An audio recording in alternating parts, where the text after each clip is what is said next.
So what is socialism? Socialism is the political economic system where the state owns the means of production, where it controls, primarily through ownership, and that's kind of the subtle difference between socialism and fascism. In socialism, the state owns the means of production. Under fascism, they control it through regulations. So, but they're very similar. Both are forms of real statism, where the state manages the economy. The state controls the economy. It tells people how much they can make.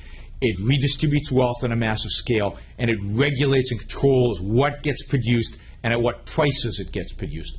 And, you know, this country is clearly drifting towards socialism, that it is drifting away from a system where the government has no involvement in the economy and leaves the economy, the distribution of wealth, the creation of wealth, the prices, what products get made, all of those issues, leaves them to individual choices, voluntary choices in individuals, and we're moving slowly over the last 100 years to a system where the government controls all of these aspects. We're still, I think, a long way in the United States from out-and-out socialism, where the government controls all of them, but we're on that slippery slope, and we're clearly heading in that direction, and very little that our politicians seem to be doing or have done in the last 100 years, even the better ones, seems to slow down the slide down this slippery slope.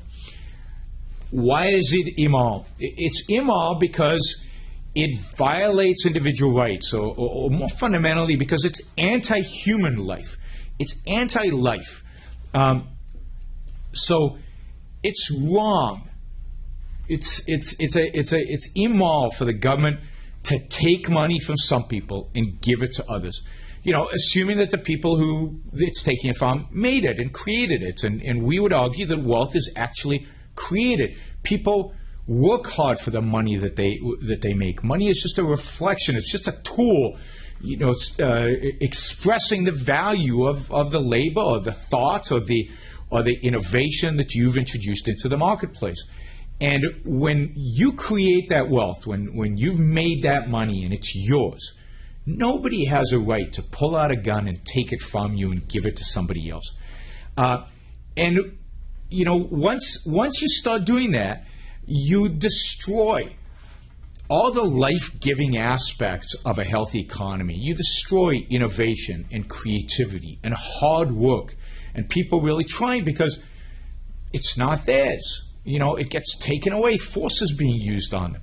Now, that's just the redistribution of wealth. Now, think about what happens when the government decides which innovations to support and which innovations not to support, what's good and what's bad, what consumers should buy, what consumers shouldn't buy. It's basically putting a gun to everybody in the economy and telling them what they should and shouldn't do, how they should and shouldn't behave.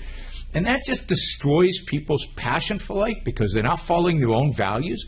It destroys their ability to think about what they really want in life, and it destroys their ability, their conceptual ability to innovate, because they're not allowed to think about certain portions, so they can't really think. If whole segments of reality, you are told by some government bureaucrat, are out of bounds for you, you can't think. Thinking is taking in all the relevant facts. It's not taking the facts that some government bureaucrat told you are relevant.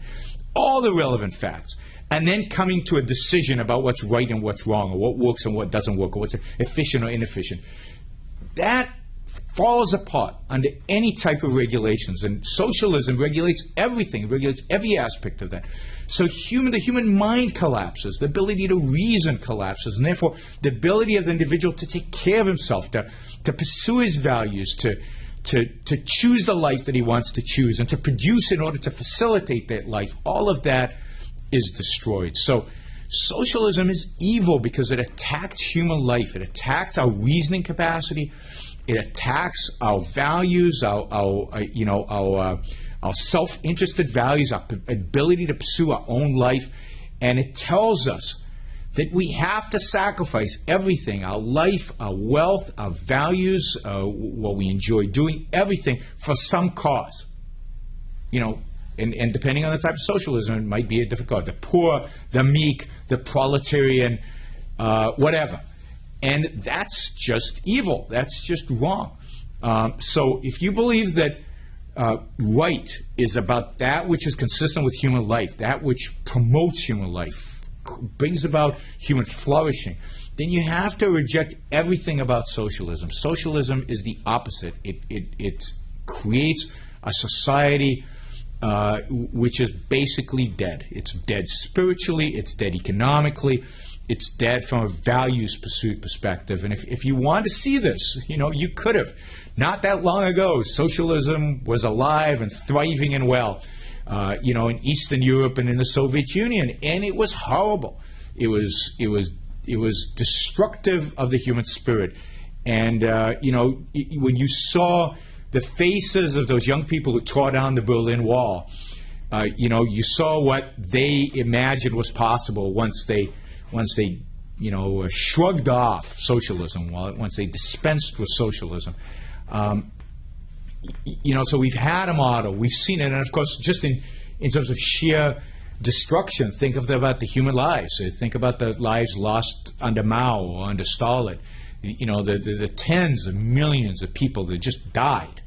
But almost as important, almost as real, or maybe more real, is the suffering, the agony, the lives wasted under communism and socialism in all these countries, the dreams unfulfilled, the values unpursued, the wealth uncreated, the music not produced, all the things that free people would have done and didn't do because they were not free. So if you value freedom, if you value human life, if you value individual human life, then you should view socialism as one of the most destructive ideas in human history.